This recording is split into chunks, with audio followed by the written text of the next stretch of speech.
अर्धसैनिक बलों, शिक्षकों, कर्मचारियों, अधिकारियों के साथ न्याय करो, पुरानी पेंशन बहाल करो।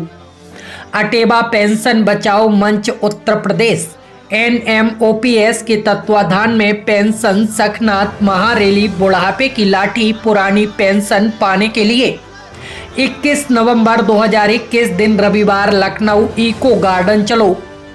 जनपद कानपुर देहात के नगर पंचायत मूसानगर स्थित बड़ौदा यूपी बैंक उत्तर प्रदेश शाखा मूसानगर के आशीष कुमार शुक्ला, बड़ौदा यूपी उत्तर प्रदेश बैंक के कर्मचारी यूनियन अध्यक्ष व समस्त शिक्षक, अर्धसैनिक बल कर्मचारी, अधिकारी सैकड़ों की तादाद में एकत्रित होकर पेंशन बहाली को लेकर इको गार्डन लखनऊ महारैली में जाने के लिए आह्वान किया। इस मौके पर कर्मचारी व अधिकारी गण उपस्थित रहे। 21 नवंबर को पुरानी पेंशन के लिए हमें सबको एकजुट होकर लखनऊ चलना है। हम तो बस इतना कहेंगे, जय युवा जय अटेवा। निश्चित रूप से जो हमारे ये शिक्षक गण हैं, ये पेंशन लेकर की जो पेंशन बहाली को लेकर इन लोगों का एक आंदोलन और एक मांग जो कर रहे हैं, निश्चित रूप से कर्मचारी हित के लिए है और हम सरकार से भी निवेदन करते हैं और सरकार निश्चित रूप से इस विषय में काम भी कर रही है। मैं खुद इस विषय को लेकर कल दिल्ली में वित्त राज्य मंत्री बैंकिंग से भी मिला था। मैं अपनी यूनियन का भी विषय हमने उनके पास रखा था। उन्होंने कहा सरकार स्वयं चिंतित है, किसी भी दशा में कर्मचारियों का अहित नहीं होने दिया जाएगा। हम लोगों ने अपनी जो मांग रखी है, कहीं ना कहीं सरकार इसको लेकर विचार करेगी और हम लोगों की और जो हमारे गुरुजी हैं, शिक्षक लोग हैं, इन लोगों की मांगों को निश्चित रूप से पूरा कराने का प्रयास किया जाएगा। हम लोग अपने स्तर से भी प्रयास करेंगे और समस्त जितने भी कर्मचारियों के लिए है, निश्चित रूप से एक बुढ़ापे का सहारा पेंशन ही होती है, तो निश्चित रूप से इसको हम लोग लागू कराएंगे।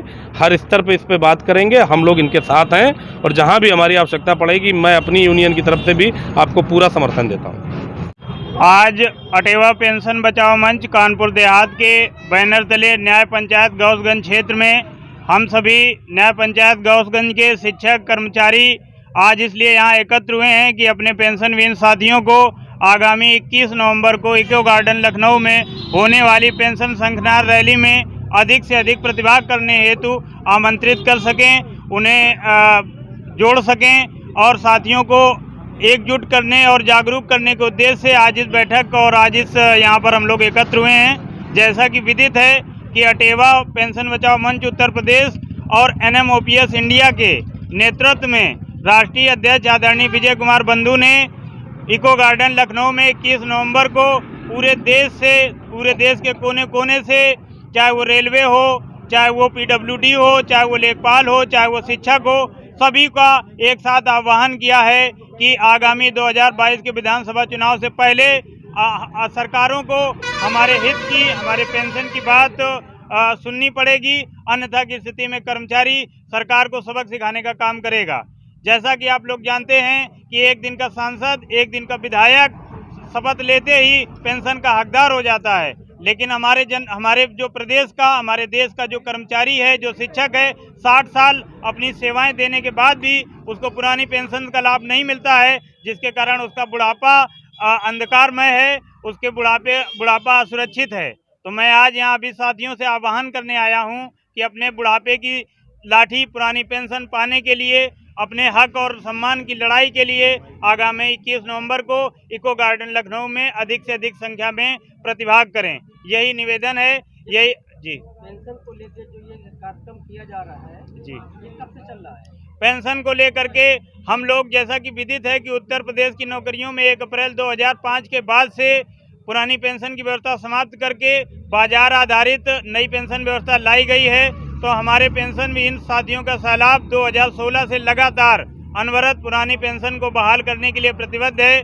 इसके लिए हम लोग लगातार दिल्ली में रैली कर रहे हैं। दिल्ली में हम लोगों ने बहुत विशाल रैली की है।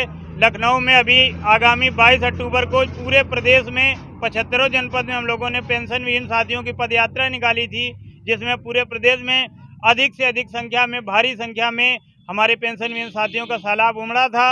एक बार फिर से 21 नवंबर को लखनऊ की धरती पर पेंशनविहीन साथियों का सैलाब फिर से उमड़ेगा और सरकार को कर्मचारियों की हक हक के लिए बात करने पे मजबूर करेगा। यदि सरकार बहाली नहीं की जाती तो क्या करेंगे आप? मैं आपके माध्यम से ये सरकार को ये चेताना चाहता हूँ कि आज पूरे प्रदेश का 18 लाख शिक्षक कर्मचारी परिवार एकजुट है। यदि सरकार हमारी बातें नहीं सुनती है तो आगामी विधानसभा चुनाव 2022 में हमारे जो भी शिक्षक कर्मचारी साथी परिवार हैं वो सरकार को सबक सिखाने का काम करेंगे, सत्ता से हटाने का काम करेंगे। जो सरकार निकम्मी है वो सरकार बदलनी है।